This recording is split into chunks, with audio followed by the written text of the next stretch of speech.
2024년 3월 4일 핫 키워드 핫토픽 핫 이슈 전부 다 모은 오늘의 핫 이슈 토픽 키워드입니다. 10위 키워드는 SNL 풍자. 쿠팡 플레이의 SNL 코리아 시즌5가 지난 1월 윤석열 대통령과 참모들이 함께 대국민 설맞이 인사로 부른 합창과 과잉 경호 논란이 일었던 이른바 입틀막 사건 등을 풍자했습니다. 영상 도입부터 풍자는 SNL의 권리라며 표현의 자유 어감 논란을 정면으로 다루는 등 한층 수위를 높였다는 평가를 받고 있습니다. 지난 2일 공개된 SNL 코리아 시즌5의 1회에서는 윤석열 대통령을 흉내낸 김민교가 105년 전에 우리 선열들이 자유를 향한 신념으로 3.1운동을 일으키셨는데 결론적으로 그 자유의 정신을 해치는 일은 없어야겠다. 이 말씀을 드리고 싶다며 3.1절 기념사를 녹화하는 듯한 모습을 연기했습니다. 이어 그는 풍자는 SNL의 권리이기 때문에 앞으로도 자유롭게 해주겠다고 덧붙입니다. 이는 2021년 윤 대통령이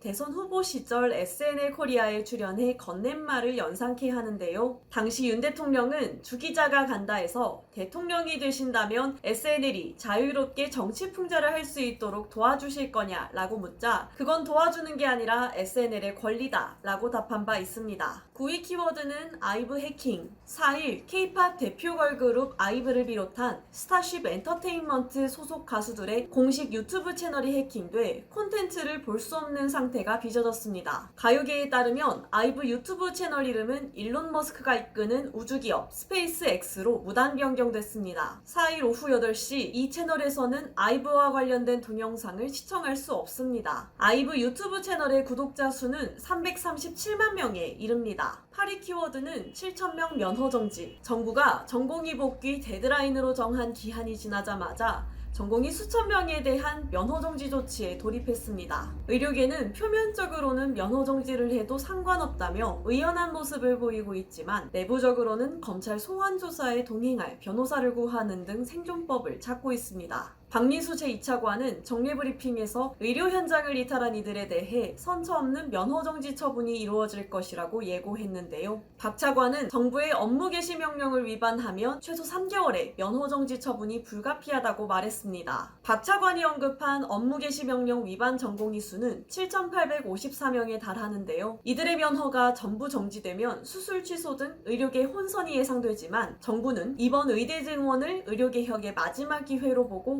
물러서지 않는 것으로 보입니다. 7위 키워드는 남현희입니다. 경찰이 30억 원대 사기 전청조 씨의 공범 의혹으로 수사해왔던 펜싱 국가대표 출신 남현희 씨에 대해 무혐의 결정을 내렸습니다. 서울 송파경찰서는 4일 남 씨에 대해 혐의 없음 의견으로 검찰에 불송치 결정을 내렸다고 밝혔습니다. 남 씨는 전 씨의 사기 행각을 방조했다는 혐의를 받았습니다. 경찰은 지금까지 남 씨와 전 씨의 대질 조사를 3차례 진행하는 등 두 사람의 공모 여부를 규명하는 데에 주력해왔는데요. 수사 결과 협의가 확인되지 않는다고 결론 내린 것으로 전해졌습니다. 6위 키워드는 민호이. 가수 민호이가 최근 촬영 펑크 등의 논란이 터졌지만 침묵했던 가운데 직접 입장을 공개해 이목을 집중시켰습니다. 광고 촬영 노쇼 논란에 대해서 저는 기사 내용과 달리 2시간 전에 광고에 불참하는 일은 없었다며 광고 계약서 내용 공유도 받지 못했고 언제 계약서가 쓰여졌는지도 알려주시지 않았다고 설명했습니다. 이어 계약서에 저의 도장과 다르게 생긴 저의 이름이 쓰여진 가짜 도장이 찍혀 있었고 조율이 되지 않아서 촬영하지 못하겠다는 의사를 정확히 하고 나섰다며 찍지 않아도 된다는 말까지 전해 듣고 광고를 찍지 않았다. 이후에도 회사와 입장 차이가 좁혀지지 않아 양측 모두 변호사님의 검토를 받고 있는 중이라고 전했습니다. 5위 키워드는 카광입니다. 국내 유튜버가 지난달 3.1절을 앞두고 라이브 방송에서 한 발언이 뒤늦게 도마에 올랐습니다. 해당 유튜버는 평소 여장을 한 채 채팅 앱 등을 통해 남성들을 자신의 집으로 유인하는 콘텐츠 등으로 36만여 명의 구독자를 보유한 것으로 알려졌습니다. 4일 유튜브 등에 따르면 유튜버 카광은 지난달 29일 라이브 방송을 진행하면서 남성 2명과 함께 한 노래방을 방문했습니다. 이날은 3.1절 하루 전날로 노래방 직원은 카광 일행에게 오늘은 주말로 들어간다. 12시가 지나서 휴일이다. 라며 평일과 주말 이용 시간이 다르다고 설명했습니다. 이에 카광은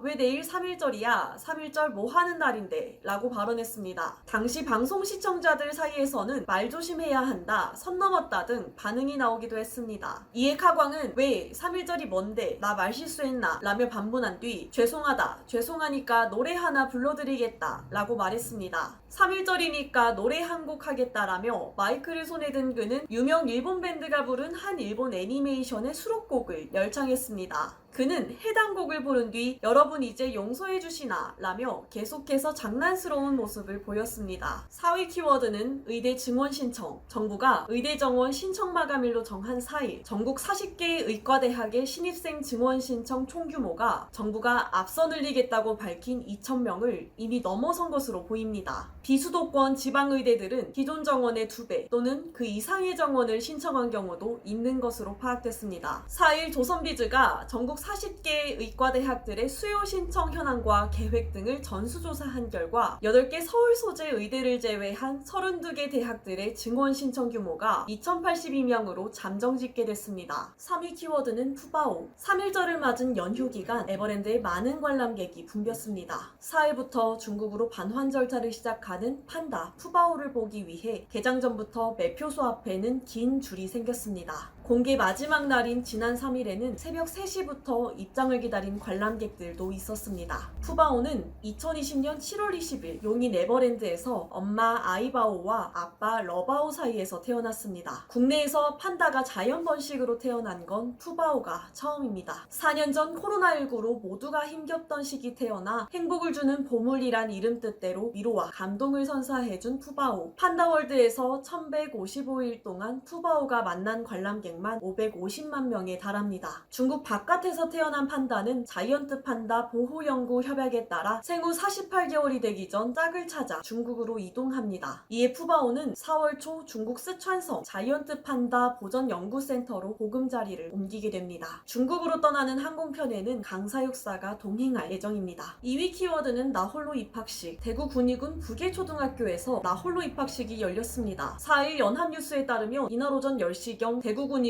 부계초등학교에서는 1학년 신입생 김려원 학생의 입학식이 열렸습니다. 이 학교 전교생은 40명에 불과한 실정인데다 학령 인구 감소로 한 학년에 6명에서 10명에 머물다가 올해 처음으로 신입생 1명을 받게 됐습니다. 이날 김양이 입학식장에 들어서자 언니 오빠들은 큰 박수로 신입생을 맞았습니다. 김양은 앞으로 담임 선생님과 단 둘이 수업을 받습니다. 한편 대구시 교육청에 따르면 대구 지역 내 신입생이 1명뿐인 학교는 부계초등학교가 유일하며 입학생이 없는 학교는 3곳인 것으로 알려졌습니다. 1위 키워드는 전국노래자랑. 전국노래자랑 진행자 코미디언 김신영이 한국방송으로부터 일방적인 프로그램 하차를 통보받았습니다. 이번 진행자 교체는 제작진과 사전 협의 없이 급작스럽게 이루어진 것이라 논란이 예상됩니다. 김신영의 소속사 CGS 스튜디오는 4일 입장문을 내어 지난주 마지막 녹화 관련 통보를 받았다며 제작진이 MC 교체 통보를 받고 당황하여 연락이 왔다고 밝혔습니다. 새 진행자는 코미디언 남희석으로 결정됐습니다. 한국방송은 4일 공식 입장을 내어 보송해에 이어 젊은 에너지로 이끌어준 김신영에게 감사드리며 새로운 진행자 남희석에게 응원 부탁드린다며 남희석의 첫 방송은 3월 31일 예정이라고 밝혔습니다. 제작진과 상의 없이 진행자 교체를 통보한 것과 관련해서는 어떠한 입장도 밝히지 않았습니다. 이상 송수진이었습니다.